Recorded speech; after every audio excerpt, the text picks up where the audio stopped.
Hello, my dear students. Welcome to the new chapter in your literature reader, The Queen's Tree.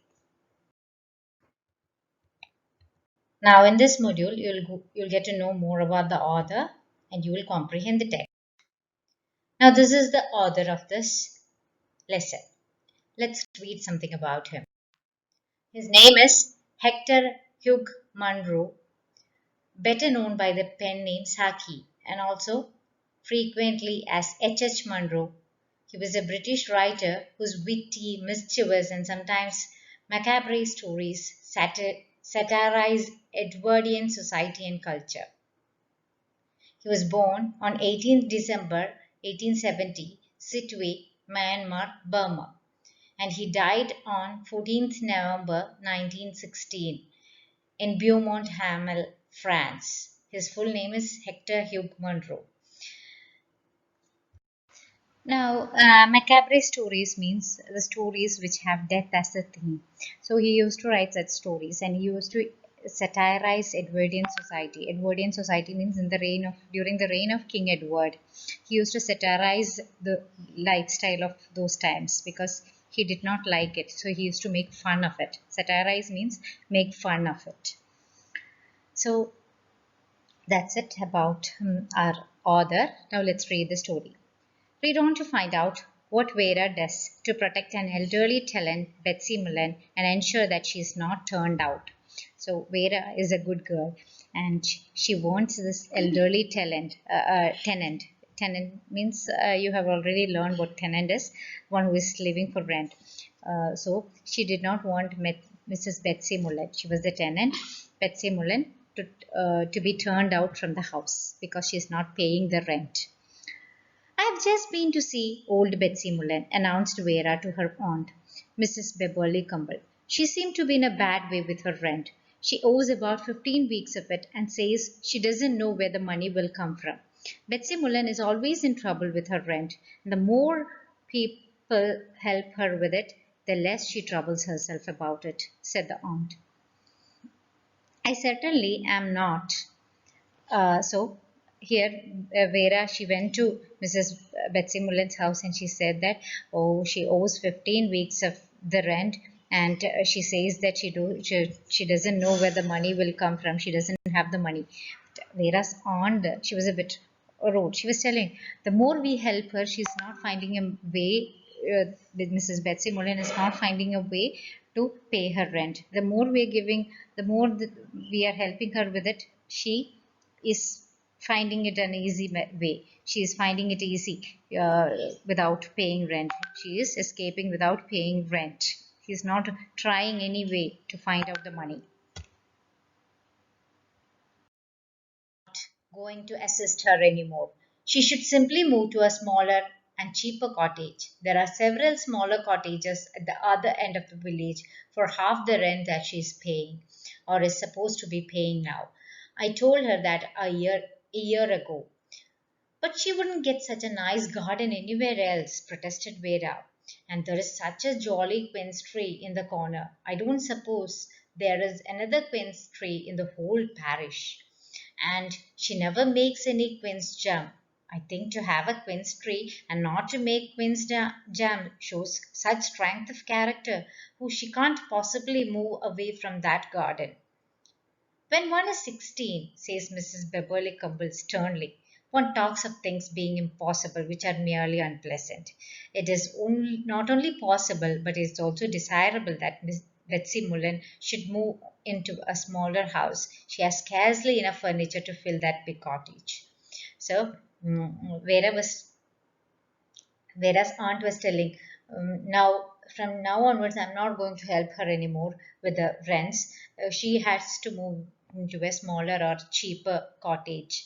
Uh, there are many other cheaper cottage. She can get a cottage for half the rent which she is supposed to pay now. She corrected it. She was telling which she's paying now, and then she said is supposed to be paying because she's not paying for the past 15 weeks. So for half that rent, she would get a better cottage. But Vera was telling, no, she can't move from that. It has got such a beautiful garden. No other house in our parish. Parish means an area which the church which has a church of its own. That area and the people are like a society. So in this whole parish, we won't find another beautiful garden like that of Betsy Mullen's present cottage. So, and she has got a beautiful quince tree there. They're full of quince fruits. It's a kind of pear-like fruit. It comes from the pear family. So she says that she has got that quince tree and she's not making any jam from that. That shows she's such a strong character. She's not plucking fruits and making jam and selling it. That means she has such a strong character. Whereas aunt was telling, at 16 years of age, whatever you feel unpleasant, whichever you feel that is not good, you say that it is impossible. But actually, all these things are possible. And it is not only possible for her to move, it is a must now. She has to move to another smaller cottage now. And she has got only very few furniture. Even in a small cottage, she can take it to even a small cottage. She has scarcely enough furniture. Scarcely means very less furniture to fill this big cottage. In this big cottage, she has very scarce furniture, very little furniture to fill this big cottage. So she can definitely move into a smaller house. As far as value goes, said Vera after a short pause, there is more in Betsy's cottage than in any other house for miles round. Nonsense, said the aunt. She parted with whatever old chinaware she had long ago. I'm not talking about anything that belongs to Betsy herself, said Vera darkly. But of course, you don't know what I know, and I don't suppose I ought to tell you. You must tell me at once, exclaimed the aunt, suddenly alert.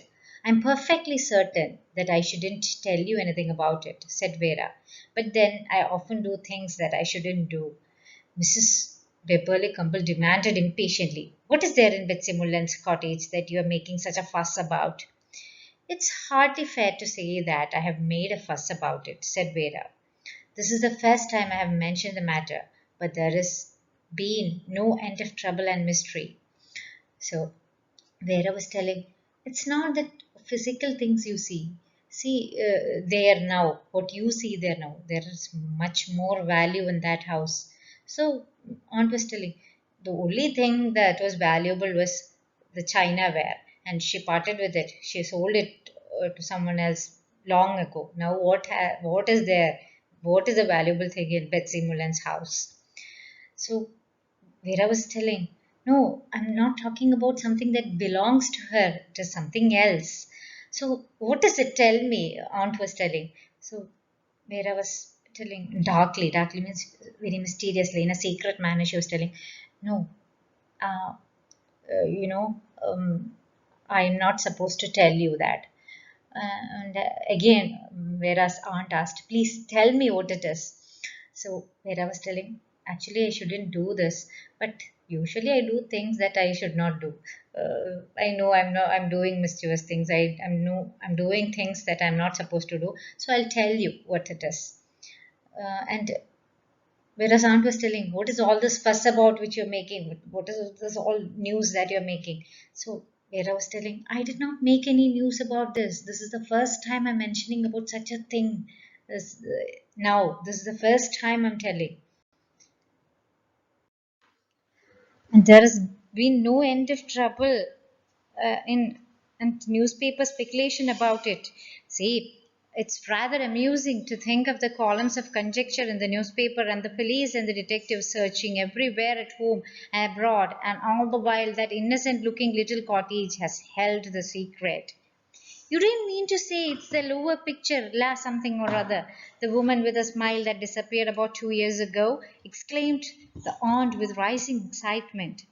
Oh no, not that, said Vera, but something quite as important and just as mysterious, if anything rather more shocking. Not the Dublin, Vera noted the whole jolly lot of them. In Betsy's cottage? Incredible. So, Veda was cooking up stories. She was telling, see, that cottage has something which the newspapers people and all the other whole town, all the detectives were making rumors about it. They don't have an evidence where it is. They were just saying rumors about it, but it's actually in that innocent looking Betsy's innocent looking cottage. It has that secret which the whole newspaper people, the detectives, and police were searching for. So, Vera's aunt's excitement grew up. She was telling, "Are you talking about that picture which disappeared from the French uh, French museum?" Louvre picture means it's a picture which has been displayed in French museum. La something, she did not remember the name. So she was telling, la means the in French. The something or other, or some other picture, that the picture with a lady smiling on it, which disappeared 2 years ago from the museum. So Vera said, no, not that, but something equally important. It's equally important and something just as mysterious as that, same as the picture, but it is rather more shocking. Maybe it is more shocking than that. So she was guessing, whereas aunt was guessing, not the Dublin. She did not complete the sentence, but Vera said, yes, that thing. She has got a lot of them. In Betsy's cottage, Vera's aunt was asking, incredible. She was surprised. So we still don't know what they are talking about because Vera's aunt did not complete the sentence. In between, Vera interrupted and she said, yes, that's the very thing. Now we'll understand it when we complete the story, what she is talking about. Dublin is a place, and she is talking about something from Dublin.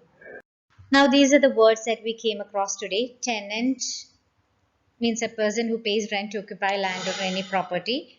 In a bad way means in trouble. Quince, a fruit from pure family. You can Google it. Parish, an area which has a church of its own. China ware, it's a kind of costly material. Objects made from hard white substance like glass. It will break. It's breakable substance. Darkly means secretly, mysteriously. Speculation or conjecture means forming a theory without complete evidence. It's just like they are making up stories. They don't have any clear idea, but they will write about it. It is there, it is here, like that. A Louvre picture, a displayed painting in Louvre, the world's largest museum. It's in France. La something or other. La means the here. Disrespectful way of referring to a painting. She did not understand the importance of this painting. That's why she was referring to that painting like that. Now these are the self questions. Try answering these questions. And here is your TMLA. You have to find out the synonym of all these four words and you have to make a sentence with these four words. That's all for today. Thank you for listening. Take care. Bye bye.